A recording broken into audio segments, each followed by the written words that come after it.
Hey, what is up, ladies and gentlemen? I'm Sonic the Hedgehog here, and I'm back for some more yet again for the likes of the Maxi Toys videos. Ladies and gentlemen, welcome back to more Let's Play of Wario World for the Nintendo GameCube. So, last time we have managed to able to completely done with the first level in Thrillsville, which appears to be Shivering Mountains, despite with the actual backtracking moments, most notably with the actual ice light sections like this. So even then though, we managed to able to actually just, pretty swell for that specific run, I think, for the most part. So, you have no idea why I'm speaking like that, because even then though, today for this episode is the fact that we're about to be continuing things on, and eventually we might actually finish up with Thrillsville while going through the forms of the second level before the actual main boss. So here we go with, it appears to be a Beanstalk level, which appears to be Beanstalk Way. So even then though, we need to go do a lot of climbing around here, including the actual beanstalk itself. So even then though, things can get a little bit more checked out from here, so even then though, hopefully we'll get this thing started. So even then, and eventually at this point is the fact that the majority of the levels, unless if you really want to go after everything, like every single, collectible throughout the game, the golden pieces of the statue, as well as the forms of the red diamonds, and hell, even the forms of every single treasures and how this game offers us to, it makes it a little bit longer if you really want to go after everything, but still when we get to the forms of the final world in the entire game, well, not so much in the forms of the first level on the final world, but to be more accurate though, until the second level in the final world, which you definitely know why whenever we get into it, until specifically next Tuesday, as I said this before already. But even then, we're not gonna explain things too much about this specific, because even then, we've already just almost nearly towards the end of World 3. So even then though, and also to be expected at this point is the fact that I'm pretty sure we're almost at the third quarter away from the actual completionist when it comes to the forms of this game so far. Then again, that this game is ridiculously short compared to the forms of how it does it on the previous Wario Land games, for sure. But even then though, we're able to actually try to accept the actual, despite the actual length was actually a little bit shorter than the others, so. But even then though, things can get a little bit more comfortable at points, even especially noticeable about the fact that, well, I'm basically going to be breezing things through when it comes to, getting any kinds of collectibles out there, so. But, you get the idea for that point in scenarios like this, so even then, that chances are is going to be one of those, a lot of emphasis on this, so. So yeah, today's day is the forms of the 13th of November today, in this case in 2019, and for this point in time is the fact that I'm pretty sure that the video game version of SpongeBob SquarePants Truthful Square in the UK version on the Nintendo Wii, Xbox 360, and I'm pretty sure Nintendo DS, and probably the PSP version as well, that it doesn't get the latest sort of. I can't really speak today for this point, folks, because I will have to admit, though, right away, that I'm feeling a little bit exhausted for this point today, but even then, no, that's besides the point. So anyway, that the PlayStation 3 version of Truthful Square never saw the light of day, but even then, at least they got themselves the Wii version and the Xbox 360 version, which I don't know which version I might go for, but I'm presuming I'm actually going to go for the Xbox 360 version most likely because of the controller, as well as, I'm pretty sure it might actually have the achievements, I don't know, because I haven't really touched upon that much of the Xbox 360 these days, because at this point in time, I'm mainly focusing on the PlayStation family of consoles at this point in time, specifically the PlayStation 3 and PlayStation 4, and even most recently the PlayStation Vita for its sake of the forms of the trophy support. So, that's how I'm especially noticeable when I was really accustomed to the forms of collecting those PlayStation games and all that stuff, So even then, that's as far as I can usually just try to describe it. So. Yeah, as you can see right there, similar to the forms of how it does it in the Horror Manor level in the forms of World 2, is that we do need to get a lot of emphasis on the forms of likely just trying to utilize the spin attack on the actual enemy. But however though, unlike the forms of how it does it on the Horror Manor level, is the fact that you only have to do it few times, worth noting for. unless if you really want to go after any kind of collectibles out there. This world, this time around though, or this level I should say, you always have to do this all the time if you really want to go after every collectible. So even then, although before I mentioned about that specific stuff, here's the next other mini fight that's going on here. This time we have is Tree Freak. And basically, yeah, that's what his name was, apparently, though. So even then, all you need to do is basically we need to utilize either the enemy to deal the damage, or you can able to actually pick up the actual hazelnut, so that way you can able to actually just to deal the damage on him. So, well, I think you have to do it just twice, and I think later on, though, the actual hit points might actually increase. So even then, that could be a little bit more simple and self-explanatory if you're trying to deal with that properly. So even then, that's besides the point. So a few things I want to explain about this is the fact that, of course, tomorrow is going to be the 14th of November, and speaking of tomorrow, that Piglet will definitely going to have to wrap things up with the actual Let's Play of Super Monkey Ball Banana Blitz tomorrow. And hopefully he'll be prepared for the ultimate challenge tomorrow, because even then, though, to be expected at this point later on at the end of the game, it gets a lot harder as far as time progresses, as far as you already know this at this point, you know? Especially noticeable how the fact that compared to the forms of, well, I'm not going to explain things too much of the HD version of Monkey Ball Banana Blitz, because obviously I'll let Piglet be able to take charge on that, so. And as you can see, this particular section it looks very similar to the forms of how it does it in the beginning of the game, but except now we need to avoid not one, but two obstacles like these. And in fact, you can able to actually do this without moving at all, unless if you're trying to use this position here. So, kind of cool though, but even then, that's besides the point right there. So let's just go ahead and leave this bonus room. So yeah, we're not doing too bad though, well, at least for the most part anyway though, but then again, it's whenever we miss out something, specifically one of those remaining collectibles, like for instance the actual treasures or golden statue pieces, then I'm also able to actually just to double check on the actual every single surrounding areas of the level, so. But you know, you get the idea for that point. And we need to backtrack for a moment until whenever we reach onto the beginning portion of the level so far. Yeah, you see what I mean? When it comes to the forms of the later levels of this game offers us to, if you really want to go after 100% completion of this game, well, best be sure we need to backtrack for a moment, and then as a result, it might take a while to able to actually resume your progress and all that stuff. But it doesn't bother me too much though, until the forms of the final platforming level throughout this game, so. But you know, you probably know what I'm talking about whenever we get to it, so. Another thing I just want to mention is the fact that, aside from I've already mentioned about this before, that we recently managed to pick up ourselves the actual component splitter, which only holds up for about 3 components cables all in one, and now I managed to get myself my actual cable with it, because unfortunately though, that I seem to realize is the fact that ever since I managed to order the actual component cable, or the component splitter, it does not come with the actual cable itself, unfortunately, because all it gets is just the actual device itself, which is fun enough, but even then, I just wish that they actually contains, like, you know, the actual cable with it, but unfortunately for this sake of time, it doesn't seem to able to include those, so. Oh, this is a pretty fun bonus stage, because basically we need to do. Oh, goodness gracious, that was the highest height out of them all. But not only do we get ourselves the actual red diamond, but if we go all the way down from here, well, I recommend you don't use a ground pound unless if you want to. But either way, we got ourselves a golden piece of the statue. So, how's that for that? So I still haven't heard from the forms of Capcom74 just yet though, because obviously that he hasn't gone back into the forms of. Oh, really? Oh, okay, whatever.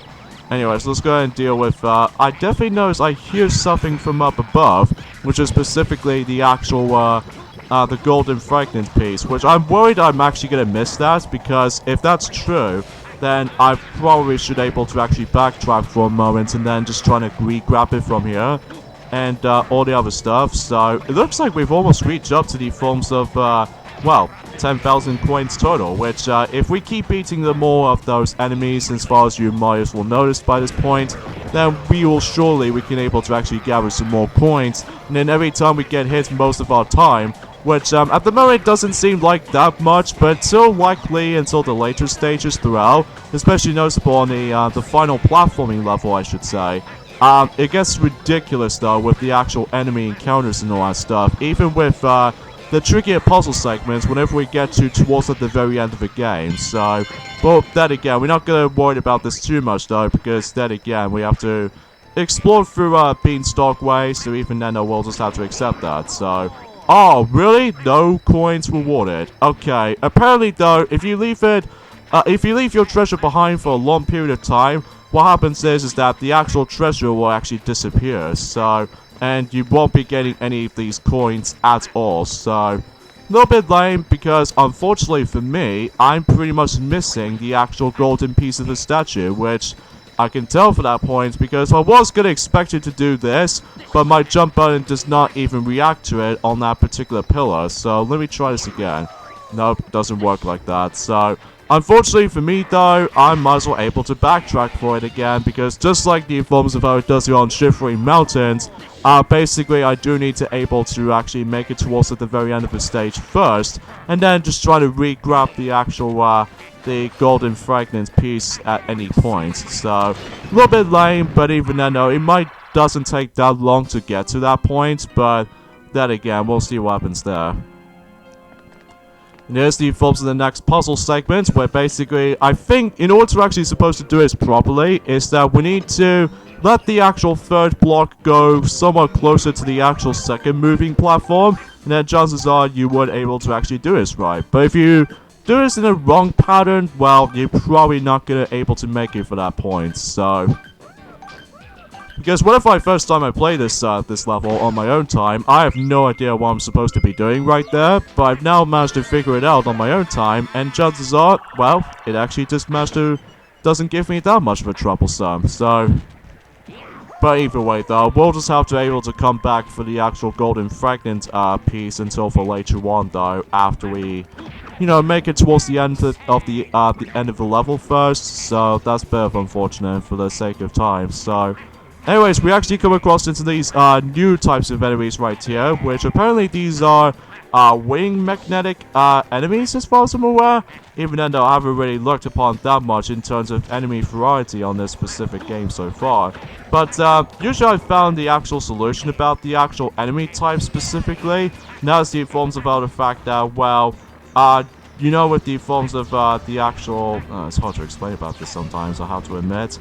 But either way, chances are that in the forms of Shivering Mountains level, that most of the enemies are known as from that particular level when I haven't exactly described it to you for this point, guys. And those are Freeze Canyon and Fatting Tone, which are essentially the actual bumpery enemies on that particular level, as well as like Icicle Might, as well as Skiing Yeti, and finally the forms of the Tiny Turtle. Which is kind of weird for the actual enemy like that, but I'm guessing the reason why the turtle enemies was there is because of the forms of like trying to block your progression with the actual icicle itself. So yeah, it comes off as like out of nowhere, but either way though, that's besides the point. So, and as far as the exclusive enemies, as far as I'm concerned with this stage, is that obviously we've already come across into, well, usually for the sake of time, land manta ray, which usually hides in the actual grass or flowers or anything like that. As well as from those, we also managed to come across into ourselves monstrous magnet, which kind of like how we did on that familiar enemy, where we have to show this off later on. But not now though, because even then we haven't exactly got into the forms of the final world in the game just yet. So, because basically what you can do with them is the fact that, as you can see on these little metal sides of the wall, what you can do with them is the fact that you can able to create them as platforms, which either way, if you're trying to let the magnetic get onto that specific parts, as you can see, although you have to be very careful though, because not only does it keeps on spawning the actual projectile attacks, but I highly recommend you don't throw right near to the actual exactly same enemy, because otherwise though, the actual platform becomes like that, will be unable. So there's also another new exclusive enemies that we've already come across into, and these are the forms of well, Wind Winder, which either way though, it doesn't seem that much of a threat to me. as well as the forms of Tupatuli, which I do apologize for the actual pronunciation of that specific enemy's name, but that was the actual weirdest name of the actual enemy's variety on this specific level like this. But either way, though, we'll point things out whenever we get to it, so... This bonus stage is also pretty fun, because not only do we able to come across into ourselves, you know, the prettiest blue sky with clouds and everything, but also we can able to actually hop onto the forms of that huge 3D obstacle right there, which if you manage to solve that problem out, if you're trying to navigate through the camera and all that, then you were able to actually conquer everything for this particular bonus, you know, the bonus area as a result for this matter though. Yeah, you know these little flowers as you can see right there, basically in order to actually activate them is that, well, you need to ground pound them until you make it bloom. Then once it's bloom up and it shows the actual rotating icon, this means is that, as I mentioned this before, is that like the forms of how it does it in Horror Manor stage, that we do need to utilize these actual twisty platform that we can able to actually interact with. But that again, they have to do it all the time in this particular level, because if you try to go after every single collectibles, like I mentioned this before, treasures, golden pieces of the statues, and etc., well, you need to do that a lot for the sake of this level though. And if you couldn't tell already on the actual time length of this video, this will have to be one of the longest videos of the bunch, just because of how the fact that, well, I just need to able to get these levels done and over with. Although, until whenever we get to World 4, that we're actually going to do something completely different. Well, aside from likely doing one level, well, at least until whenever we get to this Friday specifically, until the exactly the same day as when Pokemon Sword and Shield came out during the actual Nintendo Switch and all that stuff, which, not exactly sure what the reviewers, they actually think about it, but I'll point things out whenever I get into it, whenever I get back into this game in particular, so... Anyways, let's go down here, and... Whoa, that was close. Yeah, these enemies right there, these are known as, I would say, Ram, the actual, you know, the actual goat-like enemies, which, oh my god, we come across into a stampede almost, even though that, it kind of reminds me of that particular enemies from Shivering Mountains, you know, with the actual skiing Yeti, as what the actual name of the enemies are. But either way though, they behave sort of feels like similar, but, usually we're not in a snowy environment or anything, it's just, you know, fresh green grass, and, you know, it almost reminds me like a springtime with that specific level like this. And of course, we actually come across into the actual tree freak again, but either way though, except now he has, like, more hit points. So I think he has, like, I would classify for saying, like, 4 hit points. So, and honestly, out of all the actual mini-fights in this game offers us too, this one is actually probably my least favorite mini-fight in the whole entire game. Not because it's hard or anything, but rather just because I think to me it's rather boring. Because basically, every time you're able to actually throw any kind of projectile one time, it'll show off the actual weak spot, which appears to be the actual white stuff, as you can see right there. And then every time you deal with all that though, which by the way you need to do this process twice, or even like 6 times during whenever we get to actual rematch incarnations of him. And as you can see right there, I'm almost gonna get myself my first game over though. Well, it's to be expected at this point is that the actual enemies can sometimes feel slightly aggressive at points, but either way though, we just have to leave things up I suppose, so... And, aside from everything else though, there's not much else I can really speak of, I'm afraid, guys, apart from the fact that, well, you know, we haven't got exactly that much details upon the forms of everything else for this, recitable, apart from, well, we've only got about 9 more days to go until, Frozen 2, the film, we're about to be releasing in the forms of, not only in our country, in the UK, but also during the forms of, specifically, the USA version, so... Speaking of those particular films in general, is that I'm very hoping that the actual Sonic the Hedgehog the movie, that the actual movie stars me, but I'm hoping that the actual, well, recently there was actually a leak into the forms of that specific photo that shows off the forms of the much more better designed Sonic than the forms of how it does it in, specifically in May. That was the last time they've done this. Like, they did massively screw him over. Like, specifically, very tall-like, and as well as like, no gloves, and also, ugh, the eyes, man. Oh, it's disgusting to look at. Well, at least in the leak, though, it's actually not that bad, actually. Even though it almost replicates the actual design of Sonic very well. And plus, he actually has gloves, which I really do appreciate. And I'm hoping it will make it happen in the actual real version of that specific image. And if they don't, well, I don't know what I'm supposed to say for this point. But either way, I'm very glad they actually just teach their lesson, or in this case, Paramount, as far as the actual production of that film is concerned. I'm very glad that the Paramount Films is actually listening to the, just listening to the actual audience, to able to actually get their reaction to the forms of the previous Sonic's movie design to be a lot more gross looking. Well, at least for the most part, the leak itself is actually way better. But I'm really hoping that'll be the case in when the actual trailer comes out. But even then, we'll have to wait and see what happens though, enjoying it later down the road. But even then, I'm hoping that'll be true, because even then, oh man, I've been waiting for that for quite a while. But either way, because yeah, during back in the forms of May for this year, as well as the forms of early on in June, they constantly span in the forms of a much more better Sonic models in the actual Sonic the Hedgehog the movies first ever trailer, and turns out, oh Christ, I just fall off accidentally. Luckily for me though, I managed to activate that switch, so that really does matter, so...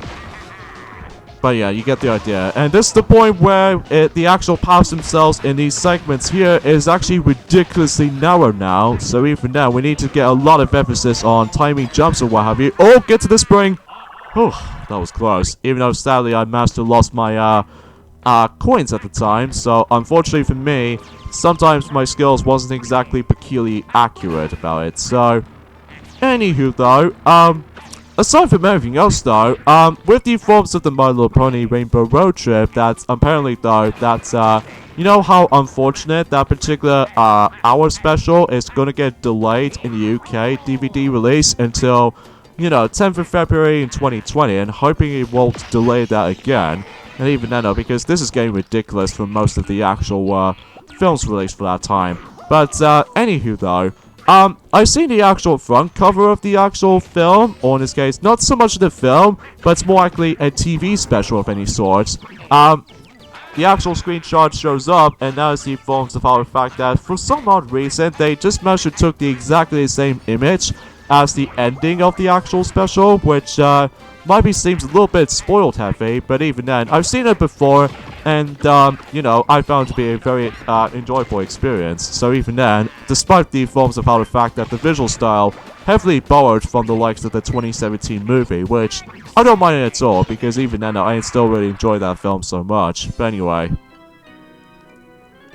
oh boy, this particular bonus room. Basically, we need to get a lot of emphasis on timing jumps or what have you, which even then, though, that might be seems a little bit of a case around here, so... But then again, though, it gets a little bit ridiculously hard as it goes by, and during the forms if you really want to go after every single collectible. Well, it's not so, difficult as it goes by for this, but whenever we get to the forms of, as I said this, like, countless amount of times, and so whenever we get to the very end, holy Christ, it gets so hard. And, oh my god, I'm not exactly ready for that. I wasn't ready for that either! What?! I failed my jumps like this! Ay ay ay. And I failed again. But then again, you don't have to worry about, like, falling off multiple times, because, you know, you can at least give us another go. In fact, you're actually going to do this multitude of times and all that stuff.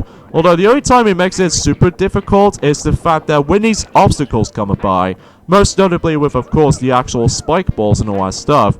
But then again, whenever we get to the very end of that particular game, well, it gets really, really, picky with the forms of specifically trying to deal with the actual spike balls to begin with, so... But that's just how it is when it comes to progressing difficulty, you know, difficulty resides. But then again, I'm up for the challenge though, so even then, let's just go ahead and deal with all these, RAM enemies before we're able to actually continue things on for this point. Although that again, I need to able to actually find another way to able to get the actual, the golden, fragment piece of the statue though, which I'm still kind of worried about because even then though, I have no idea where I'm going. Although then again, because it's been quite a few months since I actually last touched upon this game, since, you know, for quite a few days and all that stuff, but then again, that I need to know every single locations at this point. But don't worry though, whenever we get to the fourth and the final world, well, at least in this case, the first level on that world, I think I should probably know what I'm gonna do for that particular level. But then again, we have to wait and see what happens during this Friday, so... And speaking of such, if you're trying to able to bypass him, well, too bad for you. You always have to be forced to deal with him. So, yeah, what's picky about this particular mini-fight goes is that, holy Christ, I swear I was gonna pick up the actual, the hazelnuts to usually act out as a projectile. But sometimes, though, I keep on running into those things, and then as a result, it keep on giving me, like, hit detection right there. Which, even then, I'm guessing it's more likely something to do with the actual rolling physics and all that stuff on the actual, the hazelnuts. I understand you can't pick it up from the forms of that particular... that way round, but if you're trying to tilt it, at least you can either just move it by yourself, or even sometimes the actual hazelnut projectiles might actually get close by to most of the others. Well, turns out you have to do that a lot, so yeah, definitely one of my least favorite mini fights of the game because it's a bit too slow for my taste, so... But at least I take the anglerfish any day, then you forms of how it does it on this controversy that ever was. Actually, before we continue things on, however, though, there is something missing. Specifically, if we go approach all the way there, yep, I know it, we got ourselves not only the treasure, but also journey forms of the actual, what else? The secret door. And the actual game console, as you can see right there, although you can't clearly see it because I was usually just speeding things up a notch. Oh my god, I'm almost gonna die right there. I'm hoping I can able to regenerate my health, and plus I really refuse to get a game over right here, so... Oh wait, that was pretty close. Anyway, so...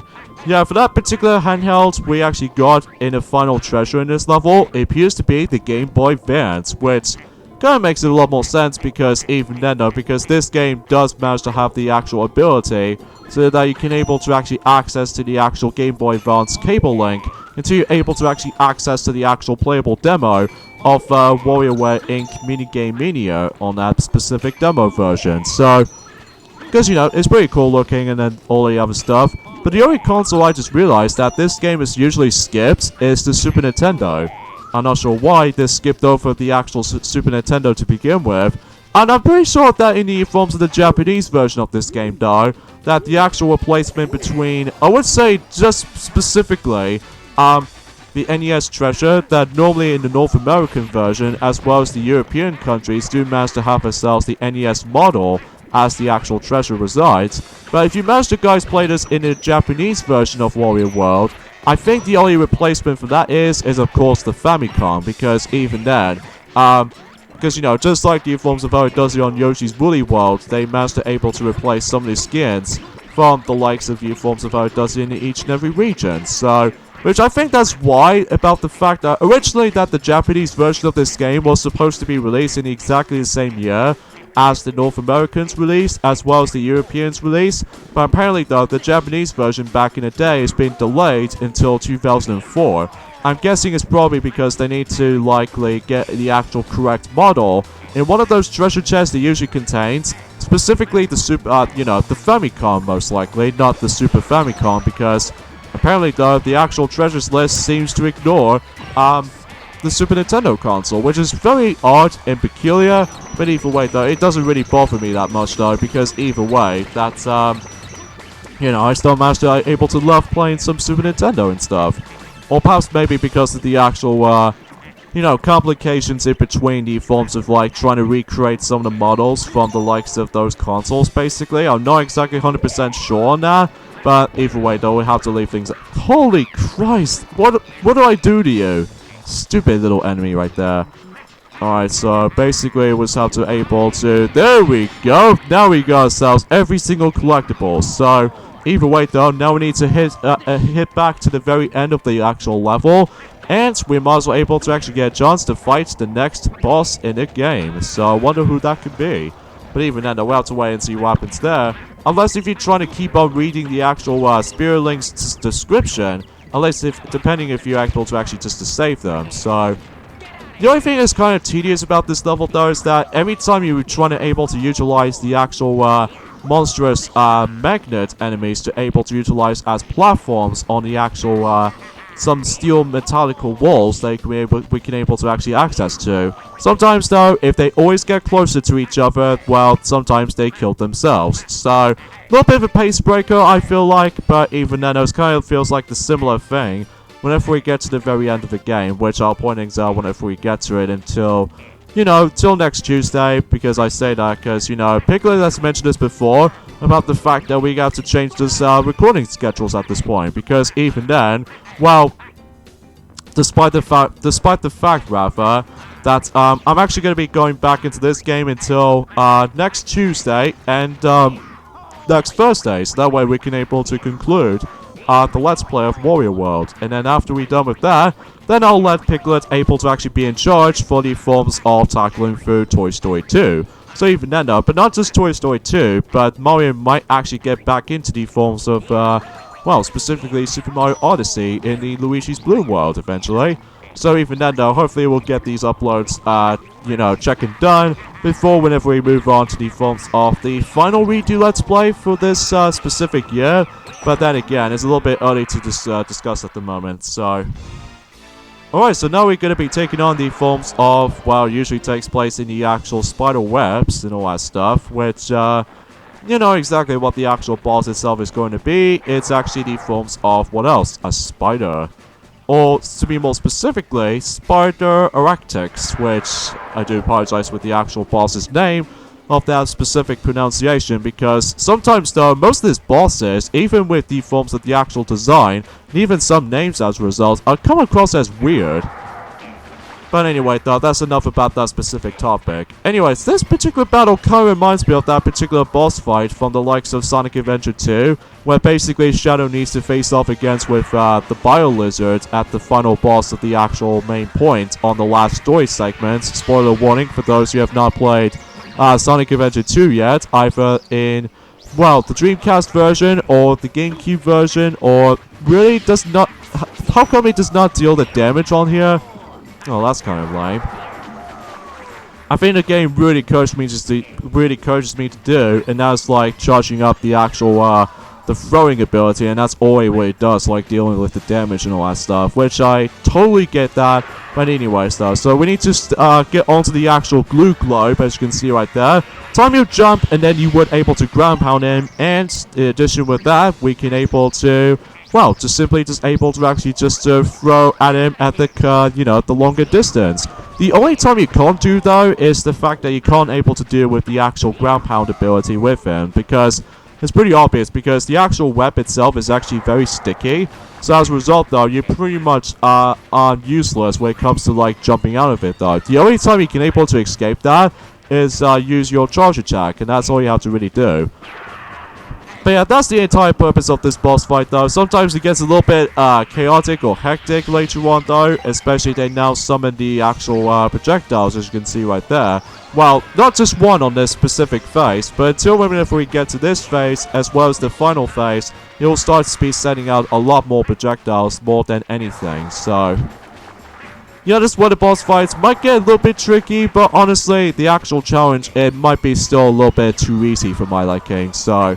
Because then again, we actually have more health than the actual boss fight was. Because I'm pretty sure that the only exception is the first boss, which I think the first main boss, which is the actual Green Fist, which only has like 3 boss health. But until likely the second boss and later on, until the final boss of the game, usually only has like 5 units of health, which, come on man, where's the actual challenge or fun to it? This is kind of like the same thing for how it does it if you try to set the actual settings in the forms of Sonic Rush and all the other stuff. Well, to be more specifically Sonic Rush, that in Sonic Rush, if you manage to set the difficulty into easy mode, basically the boss's health is actually decreasing it from 6.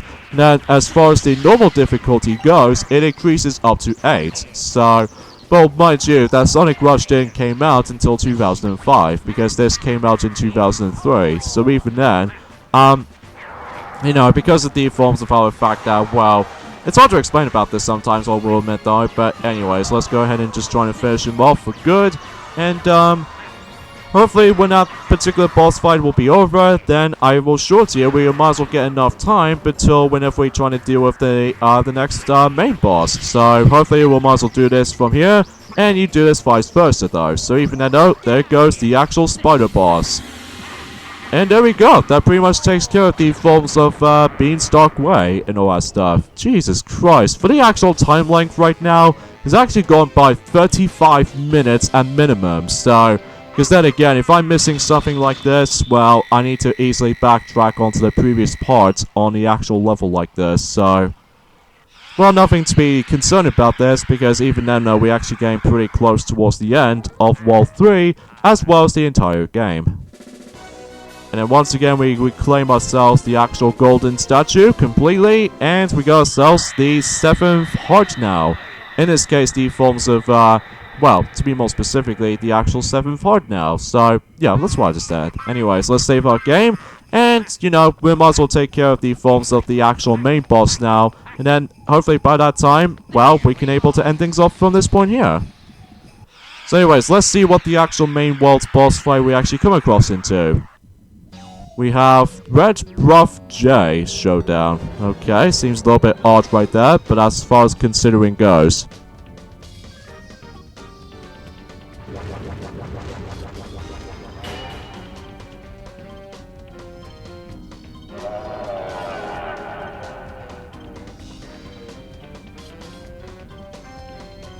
Trying to do the actual posing, huh? So anyways, basically in this entire boss, well... It usually takes place in the actual lava-themed level of any sort, which, I'm not exactly sure why they seem to able to take place in a lava-themed level, but I digress. So basically, every time he starts to able to utilize this, charge attack, as you can see right there, basically what happens is the fact that he'll lose balance a bit. But I highly recommend you don't attack him immediately, though. Instead, you need to figure out the actual methods to able to attack him, like... Specifically, well, if he stops doing jumping all over the goddamn time, but to be more accurate, if he starts to be dealing with the actual charging attacks, such as like, well, specifically right now, and basically whenever he just starts to lose balance a bit, hit onto the top of the actual cage platform, and just simply ground pound from here, and he wouldn't be able to knock him out in the actual lava itself. You know what this boss kind of reminds me of? It almost kind of reminds me of the forms of that particular boss battle from Mario Party Island Tour, where basically we're gonna have to deal with the chain chomp attack by simply able to utilize with the actual cage and all that stuff. However though, unlike the forms of how it does it on Mario Party Island Tour, where basically you do need to let chain chomp manage to able to bash onto the actual red parts of the cage and then deal the damage. Whereas in this game though, all you need to do is basically every time he loses balance in the actual the cage platform, as you can tell, basically if you manage to ground pound on the actual the center part of the arena, then it's your chance to able to deal the damage on the actual boss fight like this. And Ramsey repeats, vice versa, and much like before, you get ourselves coins afterwards. So, and look at that, we actually got ourselves about 10,000 coins now. So even then, because then again, this game is super generous with you when it comes to giving you a lot of coins, which I will say that, you know, it is totally easy. Well, as long as you get yourselves a game over, well, basically you will able to actually spend a lot more on coins. And if you don't, however, though, you have to go all the way back to the beginning of that particular level that you're in, so... But then again, it doesn't bother me that much though, so anyways, let's burn his, you know, thing alive, and, well, we're on to the final phase, so... And that was just it. Although the only time it's incredibly annoying on this boss fight is that I found this tornado attack, or the spinning attack on him, is actually pretty annoying to dodge. But aside from those side of things, it's not that much of a challenge, I don't think. Well, apart from dodging the actual attack itself like this, because how on earth do I expect to able to react to it right there? Don't ask me why. But anyways, let's go ahead and just finish him off, and whenever he's doing that for about 5 times, and chances are after his last loose balance, and there he goes. And we get ourselves even more coins to our disposal too, so... And there we go, folks. That pretty much takes care of the forms of the Red Girth J, which appears to be the toughest little... I can't remember what the actual animal was supposed to be related to. But anyway, though, we got ourselves the 3rd key now. So even then, World 3 has been concluded. So even then, yeah, we basically gathered every single part. So even then though, we are basically on 75% done of the actual game so far. Well, apart from the forms of the actual conclusion at the end, but either way though, we have to wait and see what happens and during next Thursday, because you know, we must be able to actually say that right now, that we were able to actually conclude this Let's Play in next Thursday, so... Anyways though, so we now actually access to the fourth and the final world in the whole entire game until the final boss, so... Anyways though, so Thrillsville has been completed, as I said before, and extremely to say, we'll definitely gonna have the endings up here. So join me next time on Let's Play Wario World for the Nintendo GameCube, and that was the fact that we need to get these things started with going through World 4, which appears to be Sparkle World. I think that's what the world's name is supposed to be. So see you guys then. Later, fellas.